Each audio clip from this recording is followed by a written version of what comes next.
Capítulo 6. Su Majestad el Rey Luis XLWL. El suceso hizo mucho ruido. El señor de Treville bramó en voz alta contra sus mosqueteros, y los felicitó en voz baja. Pero como no había tiempo que perder para prevenir al rey, el señor de Treville se apresuró a dirigirse al Louvre. Era demasiado tarde, el rey se hallaba encerrado con el cardenal, y dijeron al señor de Treville que el rey trabajaba y que no podía recibir en aquel momento. Por la noche, el señor de Treville acudió al juego del rey. El rey ganaba, y como su majestad era muy avaro, estaba de excelente humor. Por ello, cuando el rey vio de lejos a Treville, dijo: «Venid aquí, señor capitán, venid que os riña. Sabéis que su eminencia ha venido a quejárseme de vuestros mosqueteros, y ello con tal emoción que esta noche su eminencia está enfermo. Pero, bueno, vuestros mosqueteros son incorregibles, son gentes de horca». «No, sire», respondió Treville, que vio a la primera ojeada cómo iban a desarrollarse las cosas. «No, todo lo contrario, son buenas criaturas, dulces como corderos, y que no tienen más que un deseo, de eso me hago responsable. Y es que su espada no salga de la vaina más que para el servicio de vuestra majestad. Pero, ¿qué queréis? Los guardias del señor cardenal están buscándoles pelea sin cesar, y por el honor mismo del cuerpo los pobres jóvenes se ven obligados a defenderse. Escuchad al señor de Treville», dijo el rey. «Escuchadle. Se diría que habla de una comunidad religiosa. En verdad, mi querido capitán, me dan ganas de quitaros vuestro despacho y dárselo a la señorita de Chemerault, a quien he prometido una abadía. Pero no penséis que os creeré solo por vuestra palabra. Me llaman Luis el Justo, señor de Treville, y ahora mismo lo veremos. Porque me fío de esa justicia, sire, esperaré paciente y tranquilo el capricho de vuestra majestad». «Esperad pues, señor, esperad», dijo el rey, «no os haré esperar mucho». En efecto, la suerte cambiaba, y como el rey empezaba a perder lo que había ganado, no era difícil encontrar un pretexto para hacer, perdónesenos esta expresión de jugador, cuyo origen, lo confesamos, lo desconocemos, para hacer el Carlomagno. El rey se levantó, pues, al cabo de un instante y, metiendo en su bolsillo el dinero que tenía ante sí y cuya mayor parte procedía de su ganancia, dijo: «Lavjoville, tomad mi puesto. Tengo que hablar con el señor de Treville por un asunto de importancia. Yo tenía 80 luises ante mí. Poned la misma suma, para que quienes han perdido no tengan motivos de queja. La justicia ante todo». Luego, volviéndose hacia el señor de Treville y caminando con él hacia el vano de una ventana, continuó: «Y bien, señor, vos decís que son los guardias de la eminentísima los que han buscado pelea a vuestros mosqueteros». «Sí, sire, como siempre». «¿Y cómo ha ocurrido la cosa?» «Porque como sabéis, mi querido capitán, es preciso que un juez escuche a las dos partes. Dios mío, de la forma más simple y más natural. 3 de mis mejores soldados, a quienes vuestra majestad conoce de nombre y cuya devoción ha apreciado más de una vez, y que tienen, puedo afirmarlo al rey, su servicio muy en el corazón. 3 de mis mejores soldados, digo, los señores Athos, Porthos y Aramis, habían hecho una excursión con un joven cadete de Gascuña que yo les había recomendado aquella misma mañana. La excursión iba a tener lugar en Saint-Germain, según creo, y se habían citado en los Carmelitas Descalzos, cuando fue perturbada por el señor de Jussac y los señores Cahusac, Biscarat y otros 2 guardias que ciertamente no venían allí en tan numerosa compañía sin mala intención contra los edictos. Me dais que pensar», dijo el rey. «Sin duda iban para batirse ellos mismos. No los acuso, sire, pero dejo a vuestra majestad apreciar que pueden ir a ser 4 hombres armados a un lugar tan desierto como lo están los alrededores del convento de los Carmelitas. Sí, tenéis razón, Treville, tenéis razón». Entonces, cuando vieron a mis mosqueteros, cambiaron de idea y olvidaron su odio particular por el odio de cuerpo.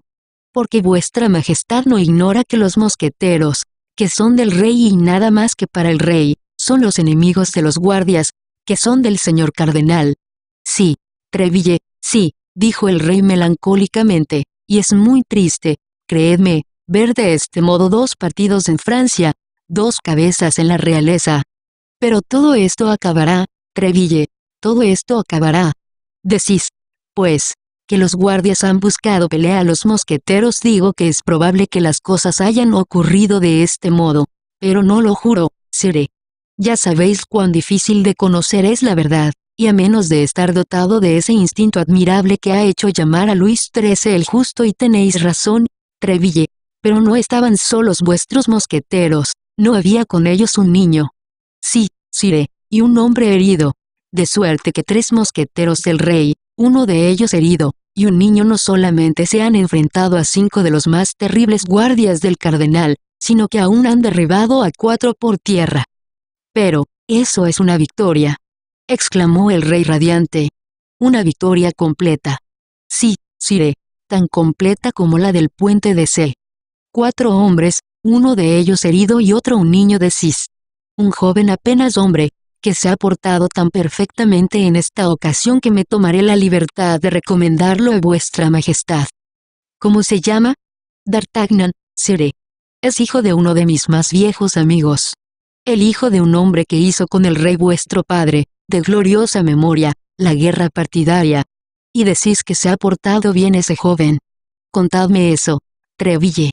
Ya sabéis que me gustan los relatos de guerra y combate. Y el rey Luis XIII se atusó orgullosamente su mostacho poniéndose en jarras. Sire, prosiguió Treville, como os he dicho, el señor D'Artagnan es casi un niño, y como no tiene el honor de ser mosquetero, estaba vestido de paisano. Los guardias del señor cardenal, reconociendo su gran juventud, y que además era extraño al cuerpo, le invitaron a retirarse antes de atacar. Ah, ya veis, Treville, interrumpió el rey, que son ellos los que han atacado. Exactamente, sire. Sin ninguna duda. Le conminaron, pues, a retirarse, pero él respondió que era mosquetero de corazón y todo el de su majestad, y que por eso se quedaría con los señores mosqueteros. Bravo joven, murmuró el rey. Y en efecto, permaneció a su lado. Y vuestra majestad tiene a un campeón tan firme que fue él quien dio a Jussac esa terrible estocada que encoleriza tanto al señor cardenal. ¿Fue él quien hirió a Jussac? Exclamó el rey. Él, un niño. Eso es imposible, Treville. Ocurrió como tengo el honor de decir a vuestra majestad. Jussac, uno de los primeros aceros del reino. Pues bien, sire, ha encontrado su maestro. Quiero ver a ese joven, Treville. Quiero verlo, y si se puede hacer algo, pues bien, nosotros nos ocuparemos. ¿Cuándo se dignará recibirlo vuestra majestad? Mañana a las 12, Treville. ¿Lo traigo solo? No, traedme a los 4 juntos. Quiero darles las gracias a todos a la vez. Los hombres adictos son raros, Treville, y hay que recompensar la adhesión. A las 12, sire, estaremos en el Louvre. Ah, por la escalera pequeña. Treville, por la escalera pequeña. Es inútil que el cardenal sepa si, sire. ¿Comprendéis, Treville? Un edicto es siempre un edicto. Está prohibido batirse a fin de cuentas. Pero ese encuentro, sire, se sale a todas luces de las condiciones ordinarias de un duelo. Es una riña, y la prueba es que eran 5 guardias del cardenal contra mis 3 mosqueteros y el señor D'Artagnan. Exacto, dijo el rey.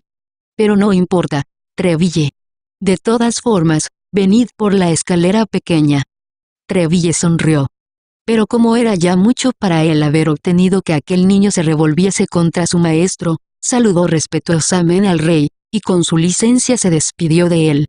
Aquella misma tarde los 3 mosqueteros fueron advertidos del honor que se les había concedido. Como conocían desde hacía tiempo al rey, no se enardecieron demasiado.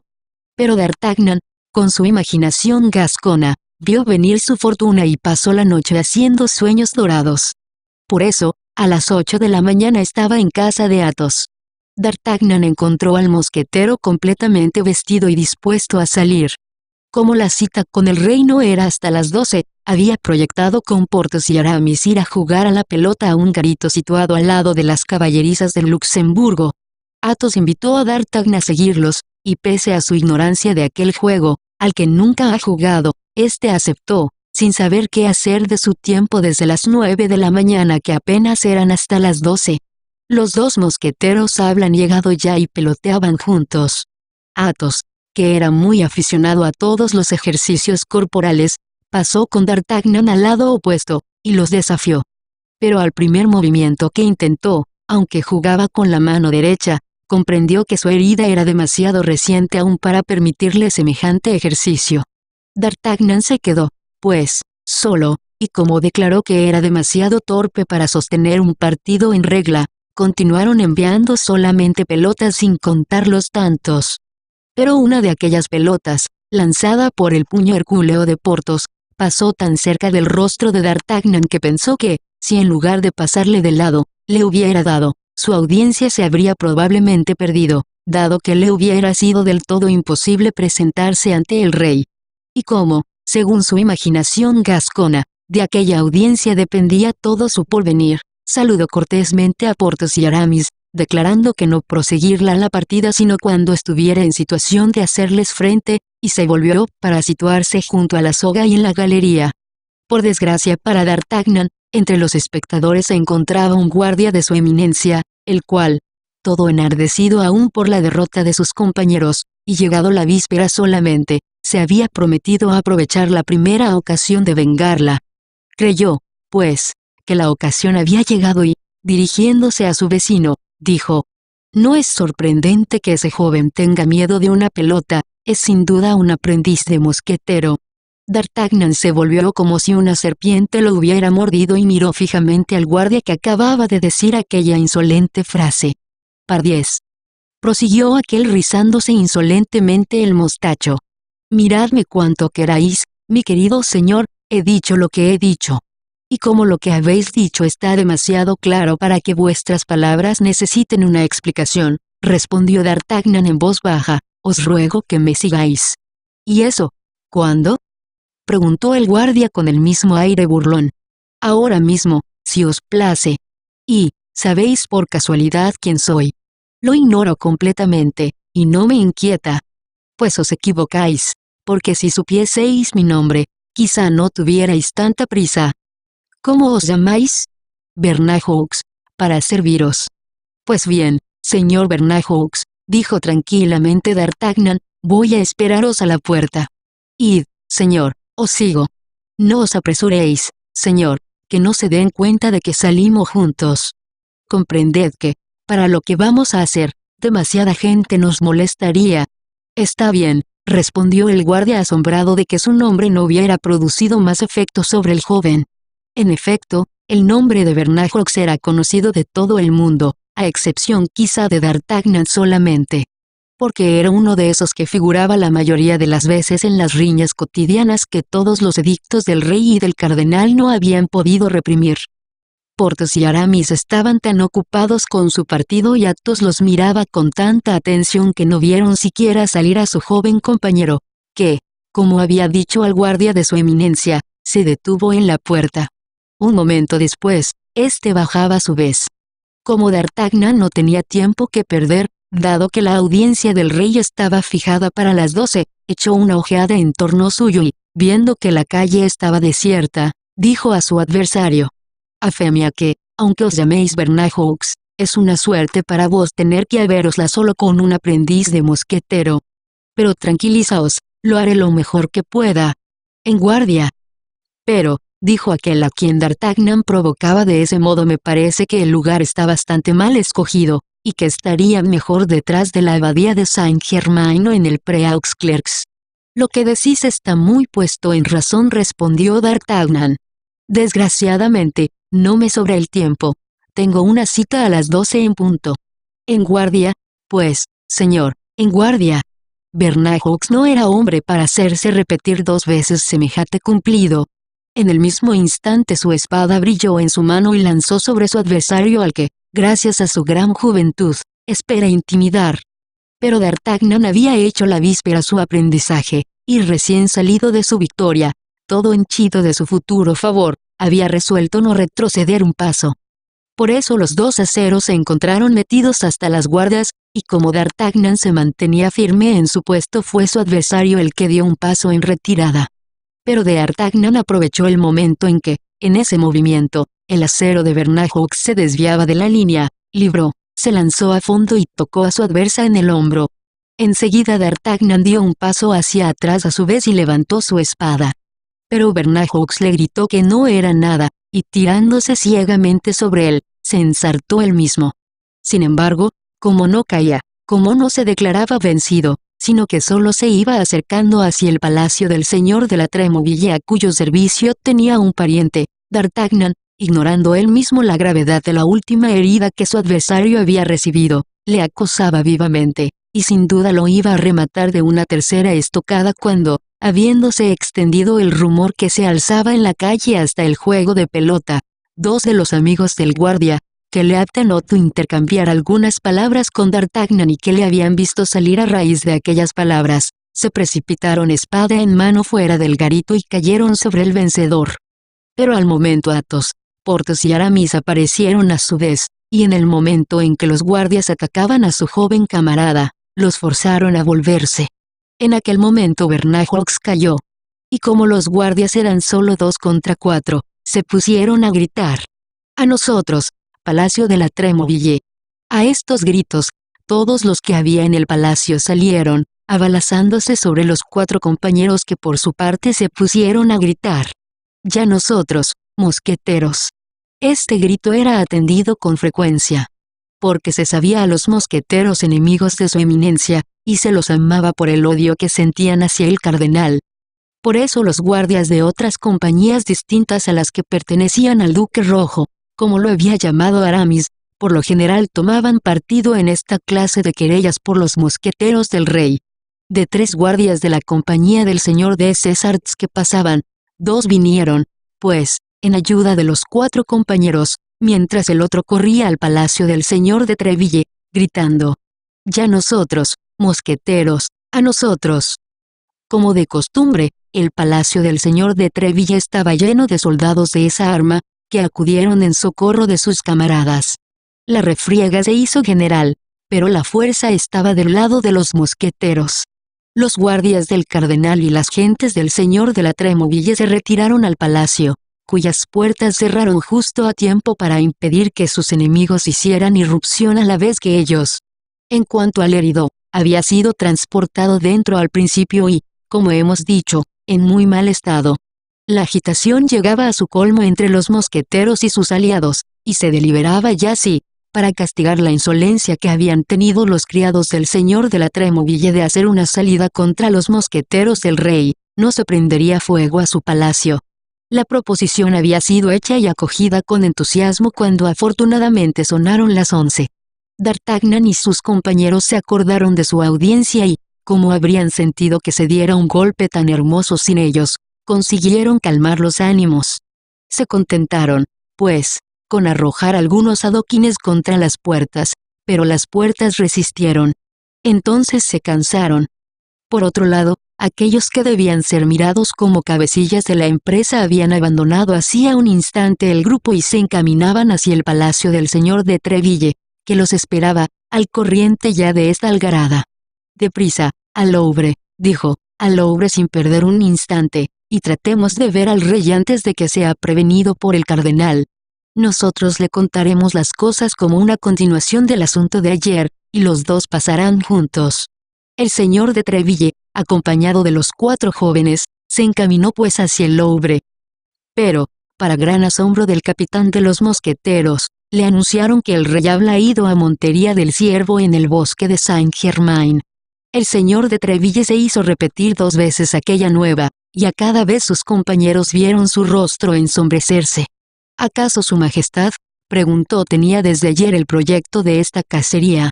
«No, excelencia», respondió el ayuda de cámara. «Ha sido el montero mayor el que ha venido a anunciarle esta mañana que la pasada noche habían apartado un ciervo para él. Al principio respondió que no iría, luego no ha sabido resistir al placer que le proponía esa caza, y después de comer ha partido». «¿Ha visto el rey al cardenal?», preguntó el señor de Treville. «Lo más probable», respondió el ayuda de cámara, «porque esta mañana he visto los caballos de carroza de su eminencia, he preguntado dónde iba, y me han contestado: a Saint-Germain». «Estamos prevenidos», dijo el señor de Treville. «Señores, veré al rey esta noche. En cuanto a vos, os aconsejo no arriesgaros. El aviso era demasiado razonable y sobre todo venía de un hombre que conocía demasiado bien al rey para que los 4 jóvenes trataran de discutirlo. El señor de Treville les invitó pues a volver cada uno a su alojamiento y a esperar sus noticias. Al entrar en su palacio, el señor de Treville pensó que había que tomar la delantera quejándose el primero. Envió a uno de sus criados a casa del señor de la Tremouille con una carta en la que rogaba echar fuera de su casa al guardia del señor cardenal, y reprender a sus gentes por la audacia que habían tenido de hacer una salida contra los mosqueteros. Pero el señor de la Tremouille, ya prevenido por su escudero, del que, como se sabe, Bernajoux era pariente, le hizo responder que no correspondía ni al señor de Treville ni a sus mosqueteros quejarse, sino más bien al contrario, a él, contra cuyas gentes habían cargado los mosqueteros y cuyo palacio habían querido quemar. Como el debate entre estos dos señores habría podido durar largo tiempo, porque cada uno debía, naturalmente, mantenerse en sus 13, al señor de Treville se le ocurrió un expediente que tenía por meta acabar con todo, y era ir a buscar él mismo al señor de la Tremouille. Se dirigió, pues, enseguida a su palacio, y se hizo anunciar. Los dos señores se saludaron cortésmente, ya que, si no había amistad entre ellos, había al menos estima. Los dos eran personas de ánimo y de honor, y como el señor de la Tremouille, protestante y que solo veía rara vez al rey, no era de ningún partido, no llevaba por lo general a sus relaciones sociales prevención alguna. Aquella vez, sin embargo, su acogida, aunque cortés, fue más fría que de costumbre. «Señor», dijo el señor de Treville, «ambos creemos tener motivo de queja uno del otro, y yo mismo he venido para que juntos saquemos este asunto a la luz». «De buen grado», respondió el señor de la Tremouille, «pero os prevengo que estoy bien informado, y toda la culpa es de vuestros mosqueteros». «Sois un hombre demasiado justo y demasiado razonable, señor», dijo el señor de Treville, «para no aceptar la propuesta que voy a haceros». «Hacedla, señor, os escucho». «¿Cómo se encuentra el señor Bernajoux, el pariente de vuestro escudero?» «Pues muy mal, señor. Además de la estocada que ha recibido en el brazo y que no es nada peligrosa, ha pescado otra que le ha atravesado el pulmón, al punto de que el médico dice tristes cosas». «Pero, ¿ha conservado el herido su conocimiento?» «Perfectamente. Habla. Con dificultad, pero habla». «Pues bien, señor, vayamos a su lado. Conjurémosle, en nombre del Dios ante el que quizá va a ser llamado, a decir la verdad. Le tomo por juez de su propia causa, señor, y lo que diga lo creeré». El señor de la Tremouille reflexionó un instante. Luego, como era difícil hacer una proposición más razonable, aceptó. Ambos bajaron a la habitación donde estaba el enfermo. Al ver entrar a estos dos nobles señores que venían a visitarlo, trató de levantarse en el lecho, pero estaba demasiado débil y, agotado por el esfuerzo que había hecho, volvió a caer casi sin conocimiento. El señor de la Tremouille se acercó a él y le hizo respirar sales que le devolvieron a la vida. Entonces el señor de Treville, no queriendo que se le pudiese acusar de haber influenciado al enfermo, invitó al señor de la Tremouille a interrogarle él mismo. Lo que había previsto el señor de Treville ocurrió. Colocado entre la vida y la muerte como Bernajoux estaba, no tuvo siquiera la idea de callar un instante la verdad. Contó a los dos señores las cosas exactamente tal como habían ocurrido. Era todo lo que quería el señor de Treville. Deseó a Bernajoux una pronta convalecencia, se despidió del señor de la Tremouille, volvió a su palacio e hizo avisar a los 4 amigos que les esperaba cenar. El señor de Treville recibía muy buena compañía, por supuesto anticardenalista. Se comprende, pues, que la conversación girase durante toda la cena sobre los 2 fracasos que acababan de sufrir los guardias de su eminencia. Y como D'Artagnan había sido el héroe de aquellas 2 jornadas, fue sobre el que cayeron todas las felicitaciones, que Athos, Porthos y Aramis le dejaron no solo como buenos amigos sino como hombres que habían tenido con bastante frecuencia a su vez para dejarle a él la suya. Hacia las 6, el señor de Treville anunció que se veía obligado a ir al Louvre. Pero como la hora de la audiencia concedida por su majestad había pasado, en lugar de solicitar la entrada por la escalera pequeña, se plantó con los 4 hombres en la antecámara. El rey no había vuelto aún de casa. Nuestros jóvenes hacía apenas media hora que esperaban, mezclados con el gentío de los cortesanos, cuando todas las puertas se abrieron y se anunció a su majestad. A este anuncio, D'Artagnan se sintió temblar hasta la médula de los huesos. El instante que iba a seguir debía, con toda probabilidad, decidir el resto de su vida. Por eso sus ojos se fijaron con angustia en la puerta por la que debía entrar el rey. Luis XIII apareció marchando el primero. Iba vestido con el traje de casa, lleno de polvo aún, con botas altas y con la fusta en la mano. A la primera ojeada, D'Artagnan juzgó que el ánimo del rey se hallaba en plena tormenta. Esta disposición, por visible que fuera en su majestad, no impidió a los cortesanos alinearse a su paso. En las antecámaras reales más vale ser visto con mirada irritada que no ser visto en absoluto. Los tres mosqueteros no titubearon pues y dieron un paso hacia adelante, mientras que D'Artagnan por el contrario permaneció oculto tras ellos. Pero aunque el rey conocía personalmente a Athos, Porthos y Aramis, pasó ante ellos sin mirarlos, sin hablarles y como si jamás los hubiera visto. En cuanto al señor de Treville, cuando los ojos del rey se detuvieron un instante sobre él, sostuvo aquella mirada con tanta firmeza que fue el rey quien apartó la vista. Tras ello, siempre mascullando, su majestad volvió a sus habitaciones. «Las cosas van mal», dijo Athos sonriendo, «y todavía no nos harán caballeros de la orden esta vez». «Esperad aquí 10 minutos», dijo el señor de Treville, «y si al cabo de 10 minutos no me veis salir, regresad a mi palacio, porque será inútil que me esperéis más tiempo». Los cuatro jóvenes esperaron 10 minutos, un cuarto de hora, 20 minutos. Y viendo que el señor de Treville no aparecía, se fueron muy inquietos por lo que fuera a suceder. El señor de Treville había entrado osadamente en el gabinete del rey, y había encontrado a su majestad de muy mal humor, sentado en un sillón y golpeando sus botas con el mango de su fusta, cosa que no le había impedido pedirle con la mayor flema noticias de su salud. «Mala, señor, mala», respondió el rey, «me aburro». En efecto, era la peor enfermedad de Luis XIII, quien a menudo tomaba a uno de sus cortesanos, lo atraía a una ventana y le decía: «Señor tal, aburrámonos juntos». «¿Cómo? Vuestra Majestad se aburre», dijo el señor de Treville. «¿Acaso no ha recibido placer hoy de la casa?» «Vaya placer, señor. Todo degenera, a fe mía, y no sé si es la casa la que no tiene ya rastro o son los perros los que no tienen nariz.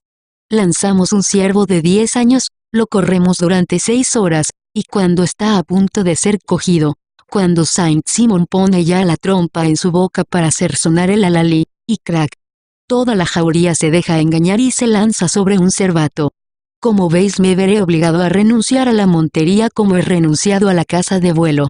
Ay, soy un rey muy desgraciado, señor de Treville. No tenía más que un gerifalte y se murió anteayer. En efecto, sire, comprendo vuestra desesperación, y la desgracia es grande. Pero según creo os queda todavía un buen número de halcones, gavilanes y terzuelos. Y ningún hombre para instruirlos. Los halconeros se van, solo yo conozco ya el arte de la montería. Después de mí todo estará dicho, y se casará con armadijos, cepos y trampas. Si tuviera tiempo todavía de formar alumnos. Pero sí, el señor cardenal está que no me deja un momento de reposo, que me habla de España, que me habla de Austria, que me habla de Inglaterra. Ah, a propósito del señor cardenal, señor de Treville, estoy descontento de vos. El señor de Treville esperaba al rey en este esguince. Conocía al rey de mucho tiempo atrás. Había comprendido que todas sus lamentaciones no eran más que un prefacio, una especie de excitación para alentarse a sí mismo, y que era a donde había llegado por fin a donde quería venir. ¿Y en qué he sido yo tan desafortunado para desagradar a vuestra majestad?, preguntó el señor de Treville fingiendo el más profundo asombro. ¿Así es como hacéis vuestra tarea, señor?, prosiguió el rey sin responder directamente a la pregunta del señor de Treville. Para eso es para lo que os he nombrado capitán de mis mosqueteros, para que asesinen a un hombre, amotinen todo un barrio y quieran incendiar París sin que vos digáis una palabra. Pero por lo demás, continuó el rey, sin duda me apresuro a acusaros, sin duda los perturbadores están en prisión y vos venís a anunciarme que se ha hecho justicia. Sire, respondió tranquilamente el señor de Treville, vengo por el contrario a pedirla. ¿Y contra quién?, exclamó el rey. Contra los calumniadores, dijo el señor de Treville. Vaya, eso sí que es nuevo, prosiguió el rey. No iréis a decirme que esos 3 malditos mosqueteros, Athos, Porthos y Aramis y vuestro cadete de Béarn se han arrojado como furias sobre el pobre Bernajoux y no lo han maltratado de tal forma que es probable que esté a punto de fallecer. ¿No iréis a decir luego que no han asediado el palacio del duque de la Tremouille, ni que no han querido quemarlo? Cosa que no habría sido gran desgracia en tiempo de guerra, dado que es un nido de hugonotes, pero que en tiempo de paz es un ejemplo molesto. Decid, ¿vais a negar todo esto? ¿Y quién os ha hecho ese hermoso relato, sire?, preguntó tranquilamente el señor de Treville. ¿Quién me ha hecho ese hermoso relato, señor? ¿Y quién queréis que sea, sino aquel que vela cuando yo duermo, que trabaja cuando yo me divierto, que lleva todo dentro y fuera del reino, tanto en Francia como en Europa? Su Majestad quiere hablar de Dios, sin duda, dijo el señor de Treville, porque no conozco más que a Dios que esté por encima de su Majestad. No, señor. Me refiero al sostén del Estado, a mi único servidor, a mi único amigo, al señor cardenal. Su eminencia no es su santidad, sire. ¿Qué queréis decir con eso, señor? Que no hay nadie más que el Papa que sea infalible, y que esa infalibilidad no se extiende a los cardenales. ¿Queréis decir que me engaña? ¿Queréis decir que me traiciona? Entonces le acusáis. Veamos, decid, confesad francamente de qué le acusáis. No, sire, pero digo que se equivoca. Digo que ha sido mal informado. Digo que se ha apresurado a acusar a los mosqueteros de vuestra majestad, para con los que es injusto, y que no ha ido a sacar sus informes de buena fuente. La acusación viene del señor de la Tremouille, del duque mismo. ¿Qué respondéis a eso? Podría responder, sire, que está demasiado interesado en la cuestión para ser un testigo imparcial. Pero lejos de eso, sire, tengo al duque por un gentilhombre, y me remito a él, pero con una condición, sire. ¿Cuál? Que vuestra majestad le haga venir, le interrogue pero por sí misma, frente a frente, sin testigos, y que yo vea a vuestra majestad tan pronto como haya recibido al duque. Claro que sí, dijo el rey. ¿Y vos os remitís a lo que diga el señor de la Tremouille? Sí, sire. ¿Aceptáis su juicio? Indudablemente. ¿Y os someteréis a las reparaciones que exija? Totalmente. La Chesnaye, gritó el rey. La Chesnaye. El ayuda de cámara de confianza de Luis XIII, que permanecía siempre a la puerta, entró. La Chesnaye, dijo el rey, que vayan inmediatamente a buscarme al señor de la Tremouille. Quiero hablar con él esta noche. Vuestra Majestad me da su palabra de que no verá a nadie entre el señor de Tremouille y yo. A nadie. Palabra de gentilhombre. Hasta mañana entonces, sire. Hasta mañana, señor. ¿A qué hora, si le place a vuestra Majestad? A la hora que queráis. Pero si vengo demasiado de madrugada temo despertar a vuestra Majestad. ¿Despertarme? ¿Acaso duermo? Yo no duermo ya, señor. Sueño algunas cosas, eso es todo. Venid, pues, tan pronto como queráis, a las 7. Pero, ay de vos si vuestros mosqueteros son culpables. Si mis mosqueteros son culpables, sire, los culpables serán puestos en manos de vuestra majestad, que ordenará de ellos lo que le plazca. Vuestra majestad exige alguna cosa más. Que hable, estoy dispuesto a obedecerla. No, señor, no. Y no sin motivo se me ha llamado Luis el Justo. Hasta mañana pues, señor, hasta mañana.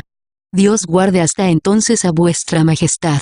Aunque poco durmió el rey, menos durmió aún el señor de Treville. Había hecho avisar aquella misma noche a sus 3 mosqueteros y a su compañero para que se encontrasen en su casa a las 6:30 de la mañana. Los llevó con él sin afirmarles nada, sin prometerles nada, y sin ocultarles que el favor de ellos y el suyo propio estaba en manos del azar. Llegado al pie de la pequeña escalera, les hizo esperar. Si el rey seguía irritado contra ellos, se alejarían sin ser vistos. Si el rey consentía en recibirlos, no habría más que hacerlos llamar. Al llegar a la antecámara particular del rey, el señor de Treville encontró a la Chesnaye, quien le informó de que no habían encontrado al duque de la Tremouille la noche de la víspera en su palacio, que había regresado demasiado tarde para presentarse en el Louvre, que acababa de llegar y que estaba en aquel momento con el rey. Esta circunstancia plugó mucho al señor de Treville, que así estuvo seguro de que ninguna sugerencia extraña se deslizaría entre la deposición de la Tremouille y él. En efecto, apenas habían transcurrido 10 minutos cuando la puerta del gabinete se abrió y el señor de Treville vio salir al duque de la Tremouille, el cual vino a él y le dijo: «Señor de Treville, su majestad acaba de enviarme a buscar para saber cómo sucedieron las cosas ayer por la mañana en mi palacio. Le he dicho la verdad, es decir, que la culpa era de mis gentes, y que yo estaba dispuesto a presentaros mis excusas. Puesto que os encuentro, dignaos recibirlas y tenerme siempre por uno de vuestros amigos». «Señor duque», dijo el señor de Treville, «estaba tan lleno de confianza en vuestra lealtad que no quise junto a su majestad otro defensor que vos mismo. Veo que no me había equivocado, y os agradezco que haya todavía en Francia un hombre de quien se puede decir sin engañarse lo que yo he dicho de vos». Está bien», dijo el rey, que había escuchado todos estos cumplidos entre las dos puertas. «Solo que decidle, Treville, puesto que se quiere uno de vuestros amigos, que yo también quisiera ser uno de los suyos, pero que me descuida. Que hace ya 3 años que no le he visto, y que solo lo veo cuando le mando buscar. Decidle todo eso de mi parte, porque son cosas que un rey no puede decir por sí mismo». «Gracias, sire, gracias», dijo el duque. «Pero que vuestra majestad esté seguro de que no suelen ser los más adictos, y no lo digo por el señor de Treville, aquellos que ve a todas horas del día». «Ah, habéis oído lo que he dicho». «Tanto mejor, duque, tanto mejor», dijo el rey adelantándose hasta la puerta. «Ahí sois vos, Treville. ¿Dónde están vuestros mosqueteros? Anteayer os había dicho que me los trajeseis. ¿Por qué no lo habéis hecho? Están abajo, sire, y con vuestra licencia la Chesnaye va a decirles que suban». «Sí, que vengan enseguida. Van a ser las 8 y a las 9 espero una visita. Id, señor duque, y volved sobre todo. Entrad, Treville». El duque saludó y salió. En el momento en que abría la puerta, los 3 mosqueteros y D'Artagnan, conducidos por la Chesnaye, aparecían en lo alto de la escalera. «Venid, mis valientes», dijo el rey, «venid. Tengo que reñiros». Los mosqueteros se aproximaron inclinándose. D'Artagnan les siguió detrás. «Diablos», continuó el rey. «Entre vosotros 4, 7 guardias de su eminencia puestos fuera de combate en 2 días. Es demasiado, señores, es demasiado. A esta marcha, su eminencia se verá obligado a renovar su compañía dentro de 3 semanas, y yo a hacer aplicar los edictos en todo rigor. Uno por casualidad, no digo que no. Pero 7 en 2 días, lo repito, es demasiado, es muchísimo. Por eso, sire, vuestra majestad ve que vienen todo contritos y todo arrepentidos a presentaros excusas. Todo contritos y todo arrepentidos». Dijo el rey. «No me fío una pizca de sus caras hipócritas. Hay ahí detrás, sobre todo, una cara de Gascón. Venid aquí, señor». D'Artagnan, que comprendió que era a él a quien se dirigía el cumplido, se acercó adoptando su aspecto más desesperado. «Bueno, pero, no me decíais que era un joven. Si es un niño, señor de Treville, un verdadero niño. Y ha sido él quien ha dado esa ruda estocada a Jussac, y las 2 bellas estocadas a Bernajoux. ¿De verdad? Sin contar», dijo Athos, «que si no me hubiera sacado de las manos de Biscarat, a buen seguro no habría tenido yo el honor de hacer en este momento mi más humilde reverencia a vuestra majestad. Pero entonces este Bearnés es un verdadero demonio. Voto a los clavos, señor de Treville, como habría dicho el rey mi padre. En este oficio, se deben agujerear muchos jubones y romper muchas espadas. Pero los gascones suelen ser pobres, ¿no es así? Sire, debo decir que aún no se han encontrado minas de oro en sus montañas, aunque el señor les deba de sobra ese milagro en recompensa por la forma en que apoyaron las pretensiones del rey vuestro padre. Lo cual quiere decir que son los gascones los que me han hecho rey a mí mismo, dado que yo soy el hijo de mi padre, ¿no es así, Treville? Pues bien, sea en buena hora, no digo que no. La Chesnaye, id a ver si, hurgando en todos mis bolsillos, encontráis 40 pistolas. Y si las encontráis, traédmelas. Y ahora, veamos, joven, con la mano en el corazón, cómo ocurrió. D'Artagnan contó la aventura de la víspera en todos sus detalles. Como no habiendo podido dormir de la alegría que experimentaba por ver a su majestad, había llegado al alojamiento de sus amigos 3 horas antes de la audiencia. Cómo habían ido juntos al garito, y cómo por el temor que había manifestado de recibir un pelotazo en la cara, había sido objeto de la burla de Bernajoux, que había estado a punto de pagar aquella burla con la pérdida de la vida, y el señor de la Tremouille, que en nada se había mezclado, con la pérdida de su palacio. «Está bien eso», murmuró el rey. «Sí, así es como el duque me lo ha contado. Pobre cardenal. 7 hombres en 2 días, y de los más queridos. Pero basta ya, señores, ¿me entendéis? Es bastante. Os habéis tomado vuestra revancha por lo de la calle Féroux, y más. Debéis estar satisfechos. Si vuestra majestad lo está, dijo Treville, nosotros lo estamos. Sí, lo estoy, añadió el rey tomando un puñado de oro de la mano de la Chesnaye y poniéndolo en la de D'Artagnan. He aquí, dijo, una prueba de mi satisfacción. En esa época, las ideas de orgullo que son de recibo en nuestros días apenas estaban aún de moda. Un gentilhombre recibía de mano a mano dinero del rey, y no por ello se sentía humillado en nada. D'Artagnan puso, pues, las 40 pistolas en su bolso sin andarse con melindres y agradeciéndoselo mucho por el contrario a su majestad. Bueno, dijo el rey, mirando su péndola. Bueno, y ahora que son ya las 8:30, retiraos. Porque, ya os lo he dicho, espero a alguien a las 9. Gracias por vuestra adhesión, señores. Puedo contar con ella, ¿no es cierto? Oh, seré. Exclamaron a una los 4 compañeros. Nos haríamos cortar en trozos por vuestra majestad. Bien, bien, pero permaneced enteros. Es mejor, y me seréis más útiles. Treville, añadió el rey a media voz mientras los otros se retiraban, como no tenéis plaza en los mosqueteros y como, además, para entrar en ese cuerpo hemos decidido que había que hacer un noviciado, colocad a ese joven en la compañía de los guardias del señor de Césars, vuestro cuñado. Ah, pardiez, Treville. Me regocijo con la mueca que va a hacer el cardenal. Estará furioso, pero me da lo mismo. Estoy en mi derecho. Y el rey saludó con la mano a Treville, que salió y vino a reunirse con sus mosqueteros, a los que encontró repartiendo con D'Artagnan las 40 pistolas. Y el cardenal, como había dicho su majestad, se puso efectivamente furioso, tan furioso que durante 8 días abandonó el juego del rey, lo cual no impedía al rey ponerle la cara más encantadora del mundo, y todas las veces que lo encontraba preguntarle con su voz más acariciadora. «Y bien, señor cardenal, ¿cómo van ese pobre Bernajoux y ese pobre Jussac, que son vuestros